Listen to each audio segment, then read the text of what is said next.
and the whole dresses over pants kind of reminds me of our salwar suit. Here's the thing, numbers never lie, and the luxury industry knows that very well, as they've lost 50 million customers, and that's a result of them increasing their prices at a crazy rate for the past couple of years. It makes sense that customers resort to different ways to buy luxury goods, such as buying on secondhand websites, vintage items, more affordable brands such as Coach and a brand called Pantone. It's safe to say that long gone are the days of quiet luxury brands like the Row, logoless, plain, no embellishments, simple silhouettes. Those days are long gone, and now we can see that it's not less is more, it's actually more is more. We can see that in the frills, ornate elements, the patterns, the color palette, everything is screaming more is more, and we can clearly see that people are starting to get over the quiet luxury trend. Hey guys, and welcome back to my channel. Hi, if you're new here, my name is Maryam, and on this channel we talk about all things fashion and lifestyle. Today we're going to go through all of the new trends for the new year. There are so many trends to get through, and I've picked my very favorite ones to talk about. I want to talk about something very interesting and something crazy that's happened in the luxury industry. When I say crazy, that might be an understatement, because for the first time we're seeing luxury brands have price cuts, price drops. For the past 2-3 years we've been seeing crazy price increases, and now to see that some luxury brands are dropping their prices is actually kind of shocking. They're doing that because they know that numbers don't lie. They've lost almost 50 million customers. The majority of customers now are more so leaning towards more affordable luxury brands, such as brands like Coach,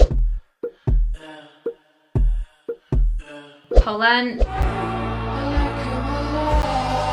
Dragon Diffusion, the likes, and also leaning towards buying more second-handed, pre-loved items, vintage items, because a big chunk of the luxury industry is made up of the aspirational customer, the customer who loves to buy luxury, who's not exactly a high net worth individual. Those customers no longer feel like buying luxury products at those crazy prices were worth it, so they're gravitating towards different brands that actually still give them quality and value for their money. It's crazy to see that 50 million customers have decided to make that switch. Honestly, it makes sense. That's one of the biggest trends we're seeing now in fashion, is the rise of more affordable luxury. I myself this year bought 2 Coach bags and 1 Dragon Diffusion bag, which are more so deemed as affordable luxury. Coming back to some of the brands that have made price cuts recently, and those are brands such as Saint Laurent. They've made about 10%, almost 20% cuts in some of their prices. Another brand that comes to mind is Burberry. I mean, Burberry were already sort of struggling before, and then they appointed Daniel Lee, formerly at Bottega Veneta. I've talked more about brands increasing their prices in a previous video. I'll link down below for you guys to check out later on. And now moving on, let's first talk about the Pantone color of the year for 2025, and that has been announced to be a mocha mousse color, a brown earthy tone. It's a very earthy tone, and it gives off a lot of warmth and comfort, and I think that this color in particular ties in really well with one of the major trends of 2025, and that is the Boho Chic trend. The Boho Chic trend is a relaxed yet stylish aesthetic that emphasizes free-spirited vibes, earthy tones, and flowing silhouettes. The number one brand that comes to mind when I think about this trend in particular is Chloe, and a few other key elements that characterize this Boho Chic trend are things like the fabrics. They're more natural fabrics such as your cotton, linen, silk, and crochet. It all creates a very effortless and breezy feel, and the color palette for this trend has a very earthy tone vibe to it, and you can't have the Boho Chic trend without a lot of layering and also your flowy silhouettes. And when it comes to footwear, think of items such as ankle boots, gladiator sandals, and also I feel like the Boho Chic trend generally in its nature ties into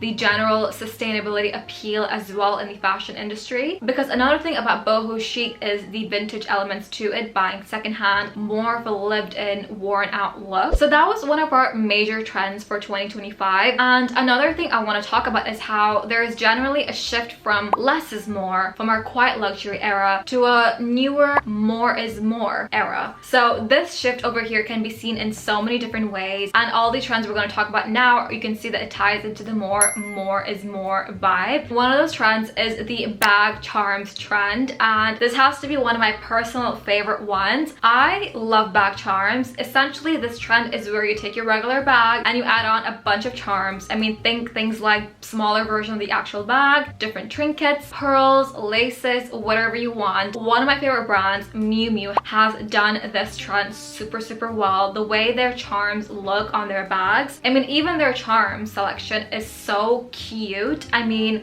they're quite expensive, almost 800 to 900 pounds, close to 1,000 US dollars for a one charm, but I mean, it's cute regardless. Another trend that we're seeing is the trend of having very ornate elements in outfits, and now we've seen brands such as Valentino and Saint Laurent take part in this trend. And one brand that comes to mind actually when I think about ornate elements is this Indian luxury designer brand called Sabyasachi. I went to their store earlier this year in New York, and honestly that store had so many beautiful ornate elements, and I bought 2 bags from there, and one bag we can see has a very ornate style to it and one's very simple, and I personally love this ornate style as well. I mean, I do enjoy a bit of maximalist fashion to a degree, and when I think of ornate elements, I really think about Desi culture with the jewelry, with the clothes, with what we wear to weddings. Everything is so beautiful and ornate, and we're also seeing those elements on the runways as well. Another trend that we're seeing a lot of is dresses over pants, and now this ties into our boho chic trend, which is all about layering. And dresses over pants is not something I particularly do with my western wear, but like in a way the clothes we wear back in India, back in Pakistan, in South Asia in general, it kind of has that feel if you think about it. And now I'm not saying that this trend is exactly what we wear, but like it has similar elements, so I can see the appeal. And boho chic fashion has a lot of elements of South Asian fashion as well, I personally feel, in the fabrics that they use, in the textures and the patterns especially, and the whole dresses over pants kind of reminds me of our salwar suit. It's just an interesting take. And now let's talk about our next trend, which is the boudoir laces. And it's actually a coincidence that I decided to wear lace today as well. I mean, I love lace in general. I feel like lace is such a feminine element that we can add to our outfits that really add a bit of flirt to it. Laces also sort of reminds me of the trend we had earlier this year of the mob wife. I mean, mob wives and laces kind of go together hand in hand. Brands such as Saint Laurent, Gucci, and Valentino have their own interpretations of this trend. Another trend I saw a lot on the runway was frills. Frills also ties down to our boho chic trend in general because it comes back to the silhouette of an outfit, the layering. Frills add a very feminine appeal to outfits as well, and I feel like all the trends we've spoken about today generally has a very feminine vibe to it, as in we haven't seen a lot of bold silhouettes such as your boxy blazers, pantsuit vibes. It's very female focused, if that makes sense. Alright guys, and those were all the trends I wanted to talk to you guys about today. Let me know if I missed out any in the comments down below, and I want to know what you guys think as well. I love you guys so much. Subscribe if you aren't already, and give this video a thumbs up if you enjoyed, and I'll see you guys next time. Bye!